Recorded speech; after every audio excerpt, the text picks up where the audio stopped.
भारत का नया संसद भवन, हमारे उम्मीदों का नया घर, हमारे संविधान को संभालने वालों के लिए एक ऐसा घर जहां 140 करोड़ हिंदुस्तानी एक परिवार हैं। ये नया घर इतना बड़ा हो कि देश का हर प्रांत, प्रदेश, गांव, शहर, कोने कोने के लिए जगह बन सके। इस घर की बाहें इतनी चौड़ी हों कि देश के हर जाति, प्रजाति, हर धर्म को प्यार कर सके। इसकी नज़र इतनी गहरी हो कि देश के हर नागरिक को देख सके, जान सके, उनकी समस्याओं को पहचान सके। यहाँ सत्यमेव जयते का नारा सिर्फ स्लोगन नहीं, विश्वास हो। अशोक चक्र का हाथी, घोड़ा, शेर और खंबा लोगों नहीं, हमारा इतिहास हो। ये कहना है हमारे बॉलीवुड सुपरस्टार किंग खान यानी शाहरुख खान का। अस्सलाम वालेकुम दोस्तों, मैं सरवर हैदर कुरैशी स्वागत करता हूँ आपका थिंक होनेस्टी परिवार में। दोस्तों, शाहरुख खान का ये पूरा संदेश, ये मैसेज हमारे इसी चैनल के एक वीडियो में पूरा जैसे का तैसा शाहरुख खान की आवाज़ में ही कुछ एक्सप्लेनेशन के साथ अवेलेबल है। आप देखना या सुनना चाहते हैं तो इसका लिंक आपको ऊपर आई बटन और वीडियो के डिस्क्रिप्शन में दे दिया गया है। इस वीडियो को देखने के बाद आप उसे भी क्लिक कर सकते हैं। जब आप शाहरुख खान की यह संदेश सुनेंगे तभी आप समझेंगे कि कैसा बेहतरीन नक्शा खींचा है शाहरुख खान ने अपनी सोच, अपनी थिंकिंग का नए संसद भवन को लेकर। कितनी गहरी इंसानियत से ओत पोत और हार्ट टचिंग मैसेज दिया है अपने वीडियो क्लिप में, जिसे सुनने के बाद ये एहसास हमारे दिल में खुद ही आ जाता है कि शाहरुख खान जितने अच्छे एक्टर हैं, शायद उतने ही अच्छे एक इंसान और एक भारतीय भी हैं। कितनी प्यारी कल्पना और उम्मीदें जताई हैं शाहरुख खान ने एक नए भारत की। काश ये सच हो जाए तो वाकई हमारा देश दुनिया का स्वर्ग बन जाए।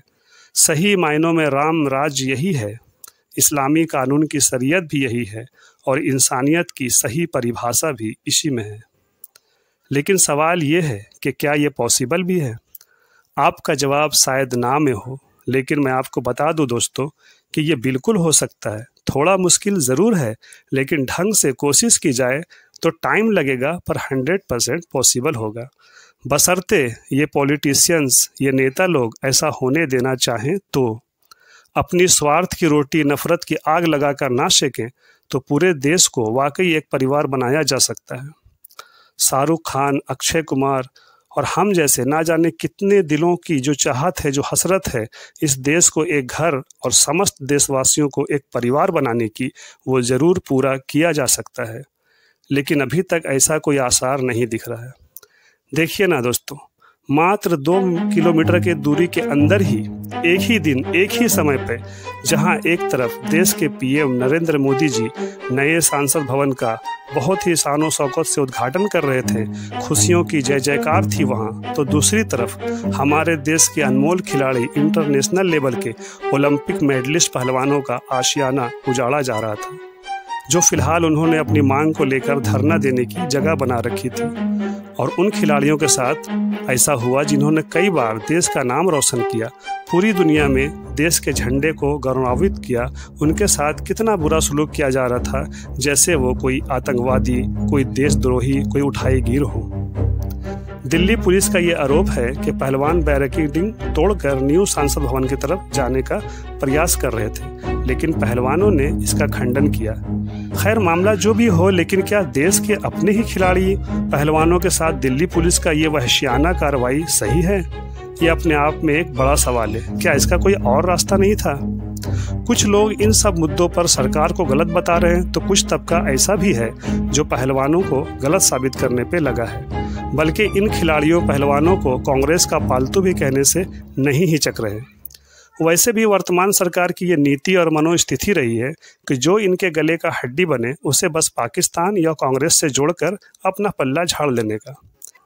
इतना ही नहीं, पूर्व IPS अधिकारी NC अस्थाना ने पहलवानों को गोली मारने की भी बात कही। इस तरह के लेवल के उच्च अधिकारी इस तरह का विवादित बयान देने लगे तो ये चिंता का विषय है देश के लिए।